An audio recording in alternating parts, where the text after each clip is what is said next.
તો એ કોઈને ઉગતું નથી. ફિલ્મમાં જેવા તેવા ચિત્ર હોય અત્યારે આખું ફેમિલી ભેગું બેન જોઈ શકે એવું ફિલ્મ કયું આવે બતાવો તમે.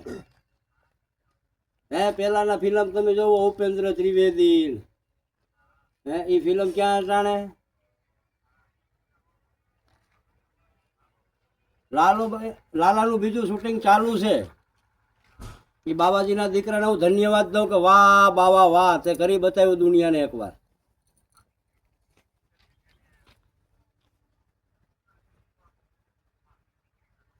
હા ને એક ઓલું સાઉથનું અખંડા અત્યારની યંગ જનરેશનને આધ્યાત્મિક તરફ ખેંચી ગયો. અને હકીકતમાં સત્ય હતું. આપણી ધરતીમાં એવા એવા અમુક મંત્રોના પાવર છે કે માણસો આસમાનમાં ઉડતા હતા, પણ તેથી ખોટું નહોતા બોલતા. ને આપણે રાજ્ય ત્યાંથી હાસું નથી બોલતા.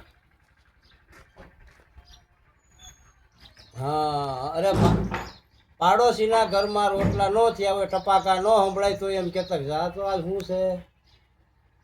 એ પ્રેમ એ ભાવ રહ્યા નથી. ભાઈઓ ભાઈઓ મને બાપ દીકરામાં જ ઘરમાં મેળ, બીજાને ક્યાંથી આમાં કરવા જાવ.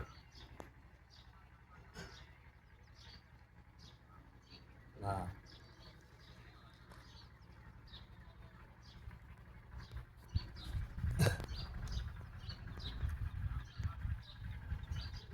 હા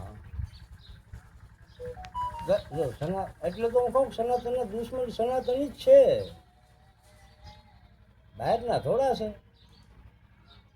મારી પથારીની તમને ખબર હોય, તમારી પથારીની મને ખબર હોય, બહારના થોડી ખબર હોય. આપણા જ આપણને ઢાળી દે કામ અરવી નાખશે. આપણા દેશમાં એવા કાયદા થઈ ગયા, સાચું બોલો એટલે ફાંસીની સજા. તમે આમ ગોટાળા કરી નાખો અરબો ખરબો ના તો કાંઈ નહીં. બસ અત્યારની પ્રજા કાં યોગી આદિત્યનાથ અને કાં રાજા સાહેબ સ્વીકારવા એગ્રી છે. કારણ કે રાજા સાહેબમાં પ્રજા છે, પછી રાજાઓ કોઈ જુલમી નહોતા. જુલમ તો એના માણસોએ કર્યા હતા ને. રાજાઓને તો બદનામ કરવામાં આવ્યા, જેમ કે સાધુને બદનામ કરવામાં આવે એમ. સાચી અંદરની તો ડિટેલ કોઈ જાણતા જ નથી. બરોબર છે. આપણા દેશમાં વિરોધ સિવાય કોઈને કામ નથી. પહેલી વાત તો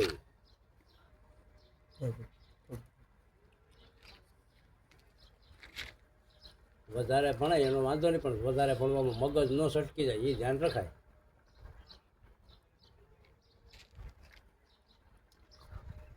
જો આપણી મારી એક વાત સાંભળો, આપણી સંસ્કૃતિ ભૂલાઈ જાય ને એટલું નહીં ભણવાનું. ભણો એમાં મારો વિરોધ નથી, પ્રગતિ કરો જબરજસ્ત. નાની હુની નહીં કે દેશ વિદેશમાં ડંકા વાગવા જોઈએ એવી પ્રગતિ કરો, પણ કહેવાનો મતલબ આપણી સંસ્કૃતિ ન ભૂલાવી. બાકી તમારી પ્રગતિ ફેલ.